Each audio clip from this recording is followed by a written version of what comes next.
about letting someone else pay. We are joined by Jill Dennis, Director, owner of the Assured Supervision Accountability Program. We're talking about electronic monitoring. Jill, welcome to the show. Good morning. Thank you for having me. So, Jill, if you would, let's start out by creating the background of what's important to this industry in order to be successful. And success, obviously, is defined in many ways, but one, safety and security to the public at large, right? Yes, sir. Well, HB 874 was actually born from the fact that we had a case in St. Francisville where an offender was allowed to stalk a victim for 2 weeks before killing her. The DA actually indicted that provider, but the First Circuit Court ruled that because there was no legislation, they had to overthrow that original verdict. So that's where 874 came from. I came straight to the Capitol and started working real hard to find an instrument. There wasn't an instrument, so we worked real hard and helped to write one that would make providers accountable and responsible to those that they're monitoring. So what does 874 do that's different? It requires GPS providers to register. See, last year there was some murky legislation that was put into effect that was really a manufacturing law. It said that registration had to take place with the Department of Public Safety and Corrections and Safety. However, there's no mechanism still. That rule has been in effect since '93, where post-conviction providers would have to register with DPCNS. However, again, there's no mechanism still to this day. So what 874 is moves that registration to the local level. It also requires that the providers actually report violations within 24 hours of a violation occurring. It requires that the court record reflect who's supervising an offender, and that way local law enforcement and other jurisdictions can see that that offender is actually on ankle monitor and who's actually supervising it. And then it also allows for a punishment to those who fail to follow those rules. So yeah, because it's putting. Go ahead. Go ahead. No, go ahead. It's okay. It's just making sure that the alerts that are being sent are going to the right place at the right time, so that the ones that are deemed responsible to supervise these offenders can actually be accountable to the people that they're supervising and to the community and the victims. This is more important now probably than almost any time in history, right? I mean, we're coming out of this movement of what I call the culture of noncompliance. A lot of folks not real excited about putting property offenders and other in jail. This is a tool that, if implemented in the right way, has a process, very transparent, that works well, right? That's correct. The truth is, our jails are overpopulated and understaffed. We did a lot of legislation that was proactive prosecution and proactive sentencing. We need to focus on proactive sentencing and deterrence and detention. Those are the two things we really need to focus on to make sure that we have the availability and that all of the offenders that are pretrial and post-conviction are being adequately supervised. Now, also I noticed that there's a prohibition of certain elected officials to be involved in this business, which I totally agree with. And no sheriff can be a vendor. A DA can't be a vendor. A judge can't be a vendor. And no immediately family member of any of those can be a vendor that's providing electronic monitoring services, right? That's correct. That was an amendment that was added by a representative in the House. I'm not 100% sure, so I'd hate to speak on exactly what the issue is. I can see where there would be a problem with that.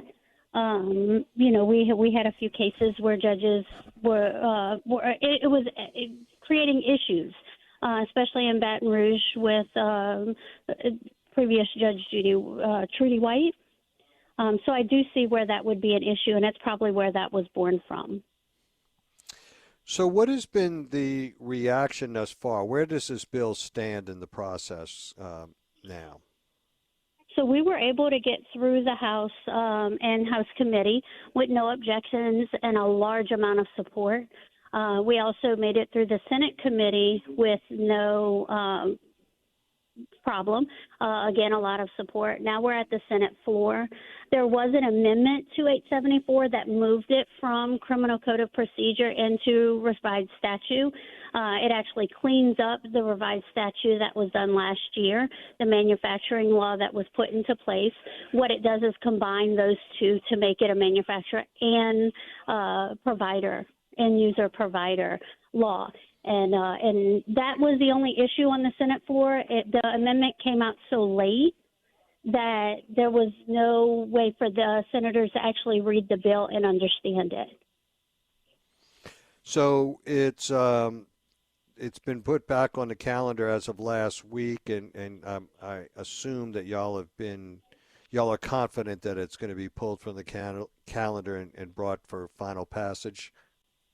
It's supposed to be on there today. Senate floor begins at 1 o'clock. I'm here at the Capitol right now. I'm actually speaking with senators. I'm able to secure. They were asking about if our original supporters still support it with the amendments, and I've been able to confirm that they do, in fact, still support it. Of course, Orleans Parish is kind of in a way where this is what they're used to. They're used to the reporting process, and they're used to knowing who's monitoring. I get calls all the time, and that's another reason why we thought it was very important to make it at the state level, because I get calls from the FBI, from the U.S. Marshals, from the local PD. Are you monitoring this offender? To the point where I had an offender in a hospital having a stroke, and it took an hour and a half to find out who was actually supervising that offender. And they were not able to put him in an MRI machine. That's just horrible. And going further, we've had murders take place where they have suspects in custody. However, they can't figure out who is monitoring the ankle monitor to see if they can put that offender at the location. That's not a problem in Orleans because Orleans knows who to call. But when we have a offender that committed a murder in Lafayette get arrested in Baton Rouge, and he's wearing an ankle monitor at Orleans Parish, that makes it tricky. And this House Bill 874 actually cleans all of that up to make it a whole lot easier, more cost efficient for our criminal justice system, and much more safe for our community and the victims. Yeah, it only makes sense because crime knows no geographic boundary, right? We talked about that all the time. So right. Obviously, if you're monitoring someone, it only makes sense to have kind of this clearinghouse where everybody can figure out who's on first, what's on second.